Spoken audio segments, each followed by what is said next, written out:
नमस्ते। आज हम एक ऐसी माइंड बेंडिंग कहानी को डीकोड करने वाले हैं जो टाइम ट्रैवल, एलियंस और हमारे फ्यूचर की एक बहुत ही खतरनाक वार्निंग पर आधारित है। इसे द P52 पैराडॉक्स कहा जाता है। तो बिना किसी देरी के सीधे इस रहस्य में चलते हैं और देखते हैं कि फ्यूचर से आई ये वार्निंग आखिर क्या कहती है। जरा इमेजिन कीजिए, रात के करीब 2:30 बज रहे हैं। बिहार के बिक्रमगंज का इलाका और हर तरफ बिल्कुल सन्नाटा। रमेश नाम का एक 32 साल का किसान अपनी मोटरसाइकिल पर एक सुनसान खेत के पास से गुजर रहा था। अचानक उसकी बाइक का इंजन बंद हो जाता है। लाइट्स बिल्कुल ऑफ। एक अजीब सा बिल्कुल पिन ड्रॉप साइलेंस छा गया। और फिर उसने खेत के ठीक बीचों बीच एक चमकती हुई ब्लू लाइट देखी। पहले तो उसे लगा कि शायद कोई बिजली का खंभा होगा, पर जैसे जैसे वो उस रोशनी के पास गया ना, डर के मारे उसके पैर बिल्कुल जम गए।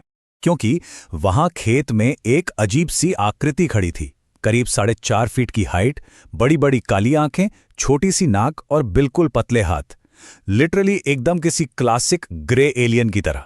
रमेश वहां से तुरंत भागना चाहता था, लेकिन उसके पैर जैसे जमीन से चिपक ही गए थे। तभी उस एलियन ने अपना हाथ उठाया और बिना होठ हिलाए, ध्यान दीजिएगा, बिना होठ हिलाए सीधे रमेश के दिमाग में एक आवाज गूंजी, मत डरो रमेश, मैं तुम्हारा फ्यूचर हूं, P52। उस एलियन ने अपना नाम एलियन बताया। सोचिए, ऐसी आवाज सुनकर किसी की भी रूह कांप उठेगी, राइट? ओके, अब आइए इस टाइमलाइन की थोड़ी गहराई में चलते हैं, क्योंकि ये इस पूरे विश्लेषण का सबसे क्रूशल हिस्सा है। एलियन ने जो कहानी बताई वो सच में दिमाग हिला देने वाली है।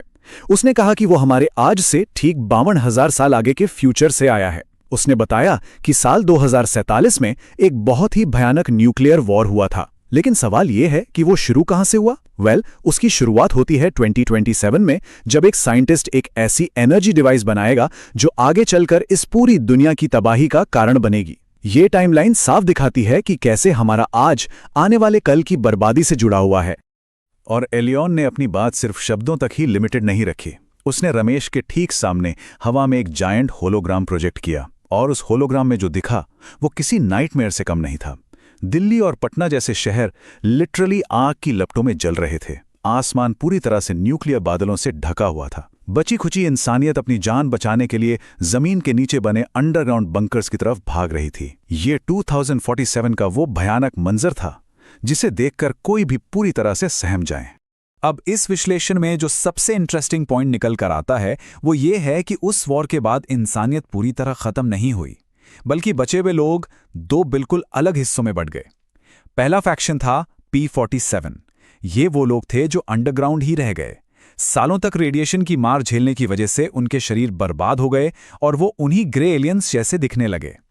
दूसरी तरफ थे फैक्शन P52, यानी एलियंस के लोग। इन्होंने अर्थ ही छोड़ दिया। ये पहले मार्स पर गए और फिर स्पेस में डीपली बस गए। ये इतने एडवांस्ड हो गए कि इन्होंने टाइम ट्रैवल तक की तकनीक हासिल कर ली। दोनों का एवोल्यूशन बिल्कुल अलग दिशा में चला गया। पर यहां एक बहुत बड़ा सवाल उठता है। एलियन इतने हजारों साल पीछे टाइम ट्रैवल करके एक आम से किसान के पास ही क्यों आया? इसका जवाब छुपा है एक इंसान में। उसने बताया कि 2027 में एक साइंटिस्ट सामने आएगा, डॉक्टर विक्रम राव।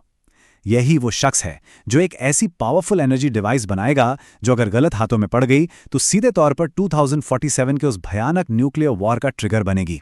यानी पूरी दुनिया के सर्वनाश का स्विच इस एक आविष्कार और इस एक साइंटिस्ट के हाथ में है। तो सबसे क्रूशियल पॉइंट यह है दोस्तों कि इस पूरे ग्लोबल क्राइसिस को रोकने का बोझ एलियन ने अकेले रमेश के कंधों पर डाल दिया।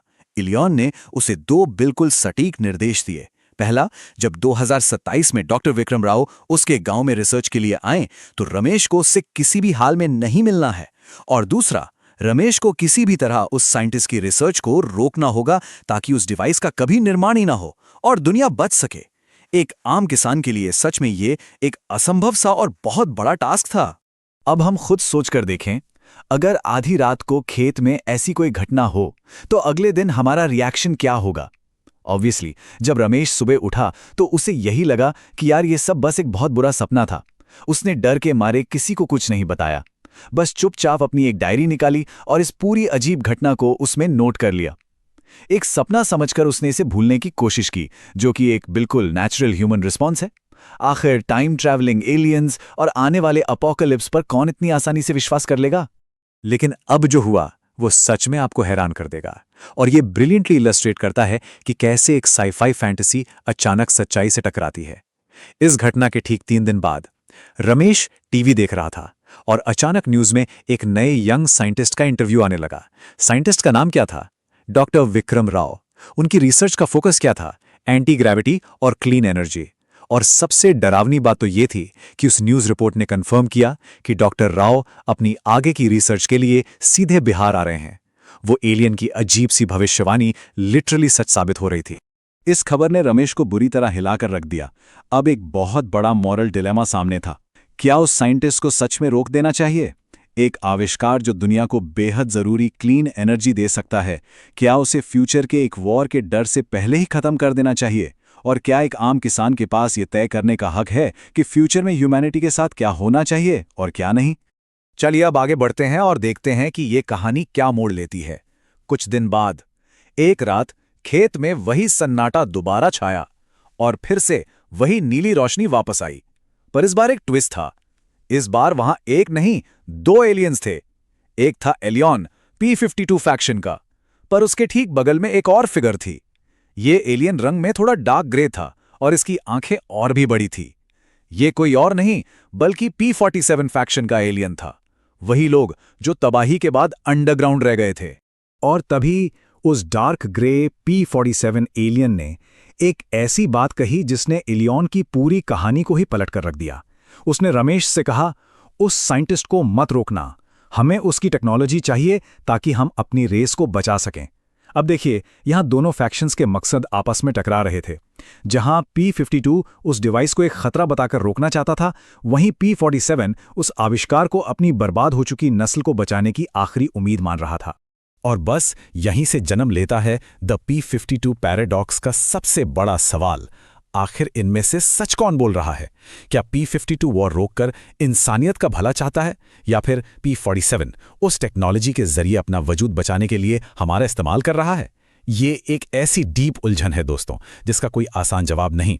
हमारा ये विश्लेषण यहीं खत्म होता है, पर यह सवाल जरूर आपके दिमाग में घूमता रहेगा कि इस फ्यूचर पैराडॉक्स में आखिर सच्चाई किस तरफ छिपी है।